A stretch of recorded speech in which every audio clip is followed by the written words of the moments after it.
విజయవాడ మహానగరంలో కలకలం రేపిన సాయికృష్ణ మిస్సింగ్ వ్యవహారంలో కృష్ణలంక సీఐ నాగరాజుకు ఉచ్చు బిగుసుకుంటుంది. ఇప్పటికే ఆయనపై హత్య కేసు నమోదు కాగా అరెస్టుకు రంగం సిద్ధం చేసినట్లు తెలుస్తోంది. విజయవాడ కేంద్రంగా కలకలం రేపిన సాయి కృష్ణ మిస్టరీకి సంబంధించినటువంటి అంశం పెద్ద ఎత్తున దుమారం రేగుతోంది. ఈ యొక్క వ్యవహారం సిఐ నాగరాజుతో పాటు మరికొంతమంది ఏదైతే కృష్ణలంక పోలీసు సిబ్బందితో పాటు నగరంలో ఉన్నటువంటి పోలీసు సిబ్బందికి సంబంధించి అధికారులకు సంబంధించి కూడా ఈ యొక్క సాయి కృష్ణ మిస్టరీకి సంబంధించినటువంటి వ్యవహారంలో సంబంధాలు ఉన్నట్టు కూడా తెలుస్తున్నటువంటిది. ప్రస్తుతం సాయి కృష్ణ మే నెల 8వ తేదీ నుంచి ఇప్పటి వరకు కూడా ఆచూకీ తెలియని పరిస్థితి. ఈ మేరకు 29వ తేదీన హైకోర్టు సాయి కృష్ణను నేరుగా హాజరు పెట్టాలి హైకోర్టులో అనేటటువంటి ఆదేశాలు కూడా విజయవాడ పోలీసులకు ఇచ్చినటువంటి పరిస్థితి ఉంది. ఈ నేపథ్యంలో విజయవాడ పోలీసులు 29వ తారీఖున జూన్ 29న ఏం చేయబోతున్నారు, ఏమి కోరబోతున్నారు హైకోర్టుని, మరికొంత సమయం కావాలని కోరతారా, లేదంటే ఆయన మిస్ అయినటువంటి పరిస్థితుల నేపథ్యంలో ఎక్కడున్నాడనే సమాచారం చెప్తారు, ఏమయ్యాడనే సమాచారం చెప్తారు. ప్రస్తుతం అయితే మాత్రం కృష్ణలంక సిఐ నాగరాజు హతమార్చాడు ఎవరైతే సాయి కృష్ణ రౌడీ షీటర్ గా ఉన్నటువంటి సాయి కృష్ణ అనేటటువంటి పెద్ద ఎత్తున ఊహాగానాలు రేగుతున్నాయి. ఈ మేరకు హత్య కేసు కూడా నమోదు చేసినటువంటి పరిస్థితి ఉంది. అంటే ఇప్పటికే హత్య కేసు నమోదు చేశారు అంటే కనుక అతను ఇప్పటికే లేడు ప్రాణాలతో అనేటటువంటి ఒక కన్ఫర్మేషన్ కృష్ణలంక పోలీసులు ద్వారా ఈ యొక్క ఎఫ్ఐఆర్ అయినటువంటి పరిస్థితుల నేపథ్యంలో స్పష్టంగా తెలుస్తున్నటువంటిది. తాజాగా చూసుకుంటే కనుక నాగరాజు మొదటగా కూడా అరెస్ట్ అయ్యేటటువంటి అంశాలు కనిపిస్తున్నాయి. ఎందుకంటే అటు ప్రతిపక్షం అలాగే ఏదైతే వామపక్షాలకు సంబంధించి పెద్ద ఎత్తున కూడా ఈ యొక్క వ్యవహారం పైన మానవ హక్కులకు సంబంధించిన సంఘాలు విజయవాడ బార్ అసోసియేషన్కి సంబంధించి మానవ హక్కుల సంఘంగా ఏర్పడి ర్యాలీలు నిరసనలు కూడా ఏర్పాటు చేస్తున్నటువంటి పరిస్థితుల్లో చేసేది లేక నాగరాజు పైన మాత్రమే సిఐ నాగరాజు పైన మాత్రమే ప్రస్తుతానికి కేసు నమోదు చేయడం జరిగింది, హత్య కేసు.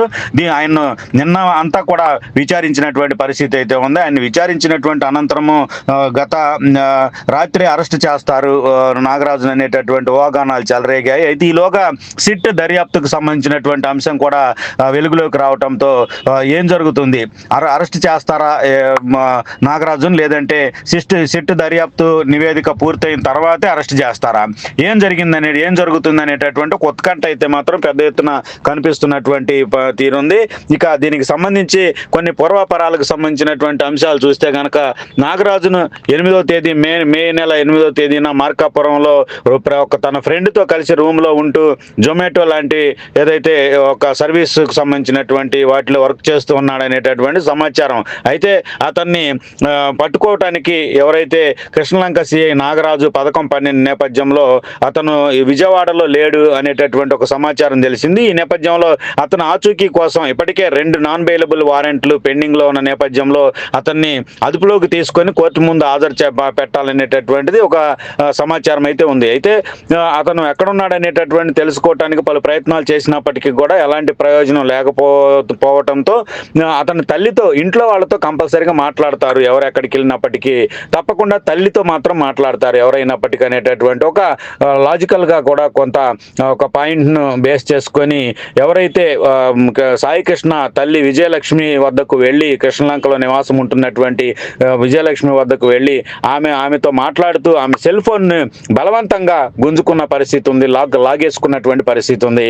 ఆమె సెల్ ఫోన్ తీసుకొని స్టేషన్కు వచ్చి ఆ సెల్ ఫోన్లో ఉన్నటువంటి నెంబర్స్ అన్ని కూడా ఒక్కసారిగా ట్రాక్ చేసుకోవటం జరిగింది. సాయి కృష్ణ అతని తల్లితో మాట్లాడినటువంటి కాల్ లిస్ట్ కావచ్చు, అలాగే కాల్ డేటా వివరాలకు సంబంధించి సెల్లో చూడటం కావచ్చు, వెంటనే ఆమె రెగ్యులర్గా డైల్ చేసేటటువంటి నెంబర్లకు కాల్ చేసిన నేపథ్యంలో సాయి కృష్ణ తన తల్లే ఫోన్ చేసిందనేటటువంటి నేపథ్యంలో అతను ఆ యొక్క ఫోన్ రిసీవ్ చేసుకున్న వెంటనే కూడా ఇక్కడ మార్కాపురంలో లొకేషన్ ట్రేస్ చేసుకొని అక్కడికి ఎవరైతే విజయవాడకు సంబంధించినటువంటి టాస్క్ ఫోర్స్ సిఐ ఎవరైతే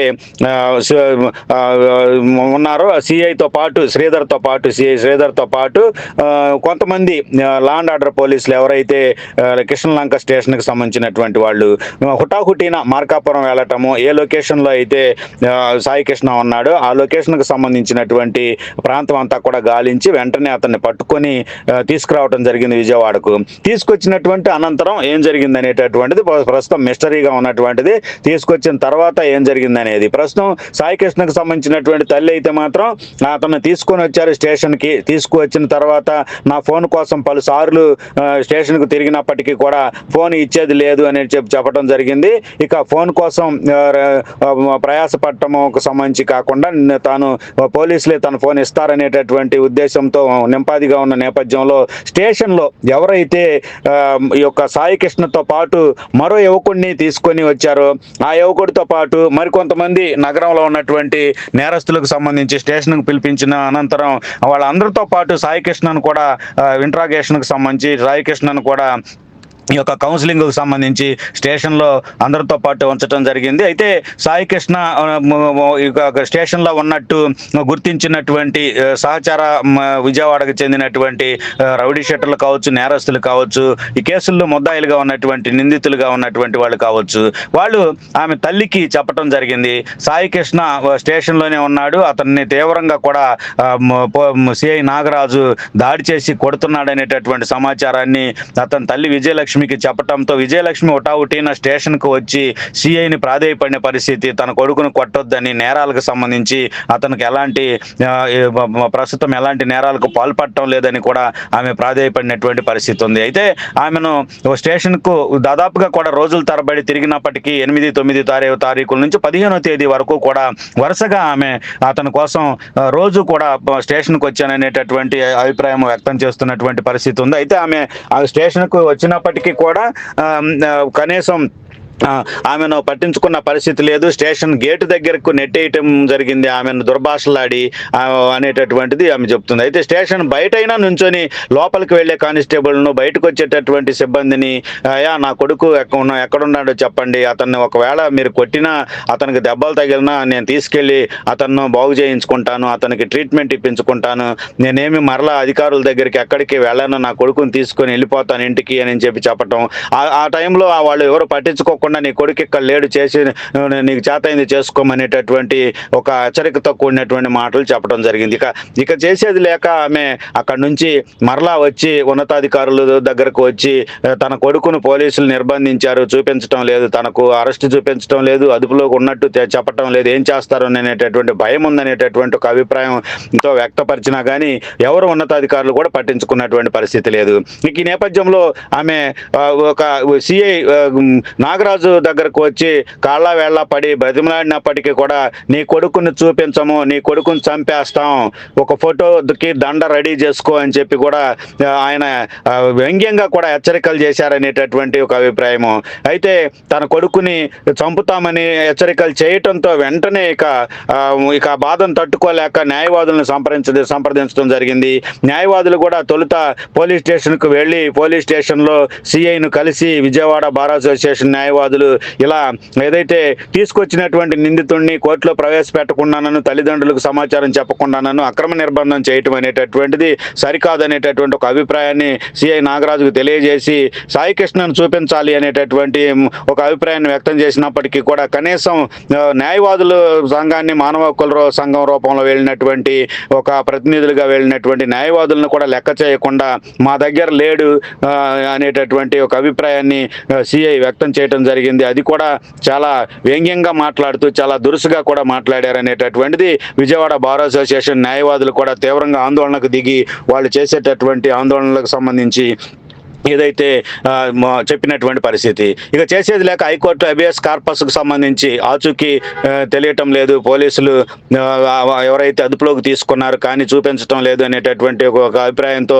అతనికి సాయి కృష్ణకు సంబంధించి హెబియస్ కార్పస్ పిటిషన్ను దాఖలు చేయడం జరిగింది. ఈ దాఖలు చేసిన నేపథ్యంలో పోలీసులకు నోటీసులు కూడా వెళ్ళటం జరిగింది.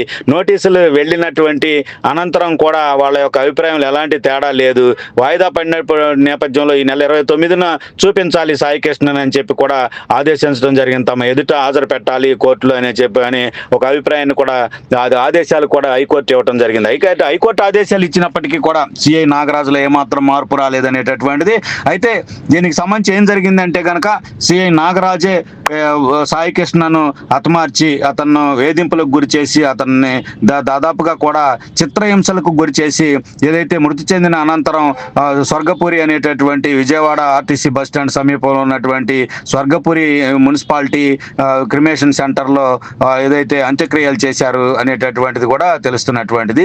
దీన్ని బేస్ చేసుకొని హత్య కేసు నమోదు చేశారు సిఐ నాగరాజు పైన.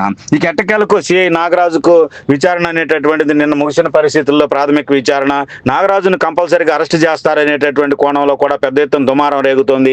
ఇక ఏ టైంలోనైనప్పటికీ కూడా డెఫినెట్ గా నాగరాజు అరెస్ట్ ఖాయం అనేటటువంటి సంకేతాలు అయితే మాత్రం వస్తున్నటువంటి పరిస్థితి ఉంది. దీనికి సంబంధించినటువంటి తాజా సమాచారం మళ్ళా ఏదైతే అధికారుల నుంచి కావచ్చు అరెస్టుకు సంబంధించినటువంటి అంశాలు దగ్గర పడుతున్నటువంటి పరిస్థితి కనిపిస్తుంది. దీనికి సంబంధించి పూర్తిగా వివరాలు అటు సిపి నుంచి కానివ్వండి, అలాగే ఒక ప్రభుత్వానికి సంబంధించినటువంటి ప్రతినిధి నుంచి కానివ్వండి వచ్చేటటువంటి పరిస్థితి మాత్రం కనిపించడం లేదు. ఎందుకంటే ఇది ఒక రాష్ట్రంలో గందరగోళ పరిస్థితి అనేటటువంటి నెలకొన్న నేపథ్యంలో ఏ అధికారిని సాయి కృష్ణ గురించి అడిగినప్పటికీ, ఏ ప్రజాప్రతినిధిని, ఏ మంత్రిని అడిగినప్పటికీ కూడా సూటిగా సమాధానం చెప్పే పరిస్థితులు లేకపోవడం అనేటటువంటిది ప్రస్తుతం అయోమయంగా ఉన్నటువంటిది. ఎట్టకేలకు సిఐ నాగరాజు అరెస్ట్ మాత్రం ఖాయంగా కనిపిస్తున్నటువంటి పరిస్థితి ఉంది.